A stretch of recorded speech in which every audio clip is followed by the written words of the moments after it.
काय सांगाल आज महाविकास आघाडीच्या प्रचाराचा रिस्पॉन्स बघून आणखीन आपण पण स्वतः ॲक्टिव्ह झालेले आहात, काय सांगाल आपण? तुम्ही स्वतः सगळ्यांनी बघितलेलं आहे आता ही पहिली फेरी आहे महाविकास आघाडीची, या वॉर्डातली ही पहिली फेरी आहे. अजूनही वातावरण तापलेलं नाही तरी देखील महाविकास आघाडीच्या कार्यकर्त्यांचा प्रचंड उत्साह आणि प्रचंड सहभाग यावरून एक लक्षात येते की कोल्हापूर शहरामध्ये कोल्हापूर महानगरपालिकेवर महाविकास आघाडीची सत्ता येण्यामध्ये कसल्याही स्वरूपाची अडचण नाही.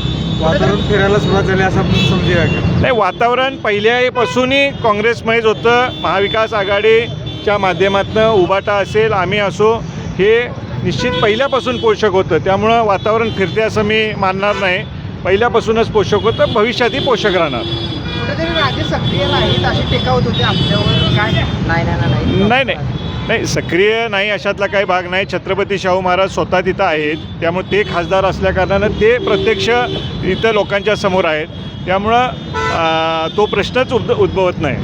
16 तारखेच्या निकालाकडे कशा प्रकारे पाहतात? कोल्हापूर महानगरपालिकेवर निश्चितपणे महाविकास आघाडीची सत्ता स्थापन होण्यामध्ये कसलीही अडचण येणार नाही, हे असा ठाम विश्वास आम्हा सर्वांना आहे.